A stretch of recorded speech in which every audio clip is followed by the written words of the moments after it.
our teams from Kyoto, Osaka, and Tokyo tweeted to me and instant messaged me and said, we need your help. My name is Cameron Sinclair. I'm the co-founder and executive director of Architecture for Humanity. Architecture for Humanity provides professional design and construction resources for communities in need, especially around post-disaster reconstruction. I'm here as a keynote to talk about a lot of our work around the world and our response to Haiti and Pakistan, but of course with Japan happening just as the festival started, our network went into action, and we have teams in Osaka, Kyoto, and Tokyo that are responding, doing assessments, and figuring out what will be the long-term implications of reconstruction. We built something called the Open Architecture Network, which means we now have 6,000 open source projects, many of which are from Japanese architects looking at responding to systemic issues of poverty or natural disaster.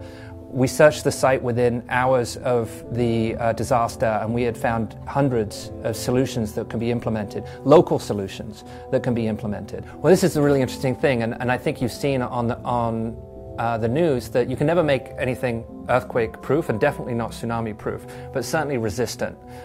We designed and built homes in Sri Lanka that instead of essentially a frame building, instead of 4 walls, we had 4 cores. And what that meant is that when water rushed towards the house, it was able to pass through. It was much more passive, and it could withstand 5 times the pressure of water on the home. So it was much more resistant to flooding and tsunamis. This was a $1,500 house. So it's not about, an expensive home or using high tech. This is about thoughtful design.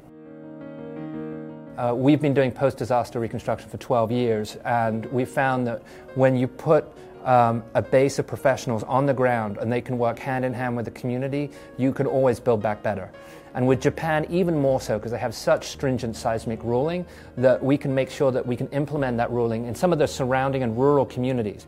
People tend to self-build, so we can make sure that regulation's in play, and we can make sure that we build not just strong, safer homes, but places where communities can gather. And so, yeah, I absolutely believe that we can build back better for Japan.